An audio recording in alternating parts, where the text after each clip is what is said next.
Aujourd'hui, comme par le passé, la marocanité du Sahara ne sera jamais à l'ordre du jour d'une quelconque tractation. C'est l'annonce faite par le roi du Maroc, Mohamed VI, à l'occasion du 46e anniversaire de la Marche verte vers le Sahara occidental. Une déclaration qui intervient dans un contexte de tension entre le Maroc et l'Algérie.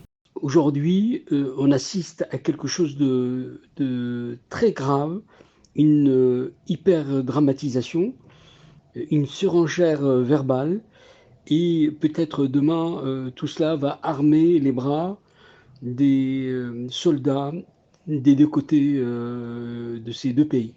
S'il n'y a pas une volonté d'intermédiation, laisser cette situation s'aggraver de cette manière-là est un facteur de risque majeur. Le discours du souverain marocain très attendu est intervenu au moment où les relations entre les deux pays du Maghreb sont au plus bas. En août dernier, après des mois de friction, Alger a rompu ses relations diplomatiques avec le Maroc, l'accusant d'actions hostiles.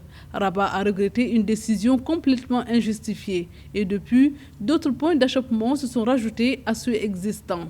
Aujourd'hui, la seule perspective, c'est que si la raison l'emporte, on va atteindre un étage plus bas de cette tension. Si rien n'est fait, il va y avoir la guerre psychologique, la guerre des mots, va finir par véritablement plonger les deux pays dans une confrontation militaire. Les tensions ont pris une nouvelle dimension après la mort de 3 chauffeurs de camions algériens dans le Sahara occidental le 1er novembre. L'Algérie accuse l'armée marocaine d'être responsable de ces meurtres. De leur côté, les autorités marocaines n'ont pas réagi officiellement à ces accusations. Le Conseil de sécurité de l'ONU a d'ailleurs appelé il y a une semaine les parties au conflit à reprendre les négociations.